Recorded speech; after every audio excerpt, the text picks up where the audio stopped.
Hello, everyone. Thank you so much for tuning in. I'm glad to have you here. Thank you for being here, for taking a couple of minutes to listen to this. So, what's on my mind today is that spirituality does not necessarily mean religion.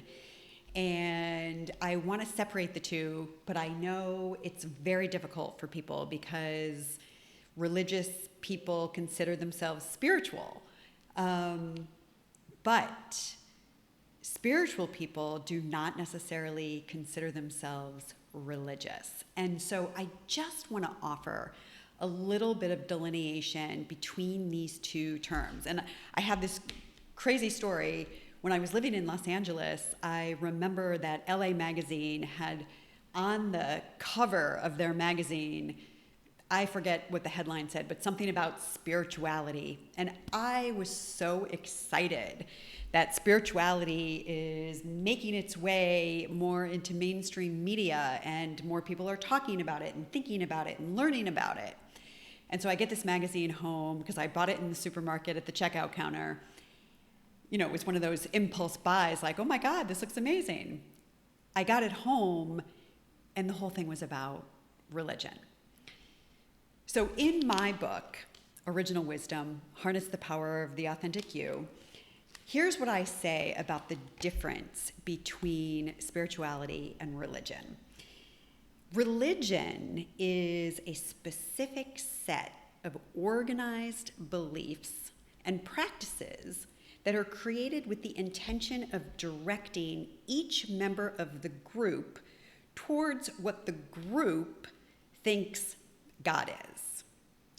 Spirituality, however, is an individual practice that honors and acknowledges your energetic nature. This is key. Your energetic nature or your multidimensionality. Spirituality is the practice of sensing the connection that you have to something bigger than your personality or your ego. And it typically involves a search for more meaning, more purpose, more fulfillment in your life. That search is motivated by the desire for a sense of fulfillment, peace, and purpose. So I can't talk about spirituality without thinking about the energetics of it, right? And they're so closely related in my mind. Spirituality is the relationship that we have with the energetic part of ourselves. And you say, oh, what's the energetic part of ourselves? That doesn't even make any sense. But there is this energy that is everywhere present. Einstein taught us energy cannot be created or destroyed. It just reinvents itself into different expressions. Well, you are an expression of that energy. There's only one energy, this one great big energy of all that is, and you are an individualized expression of that energy. So when I talk about spirituality, I'm talking about the relationship that you have, or maybe you don't have and you want one, with this energetic part of your being. This is the part of you that is beating your heart, right? Our heart is not being scheduled. It's not on anybody's time. It doesn't have to be managed when we have a healthy body.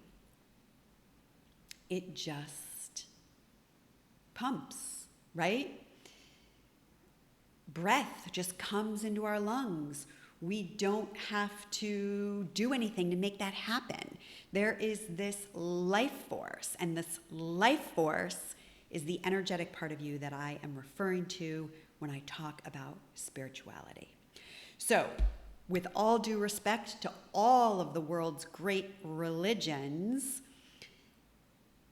my teachings are really around the relationship to this energy. And this energy has a fabric, a texture, a context to it that is the energy of love. But that's a different video. All right, thank you so much for tuning in. I hope that you found this helpful. If you did, please click like and subscribe. Thank you.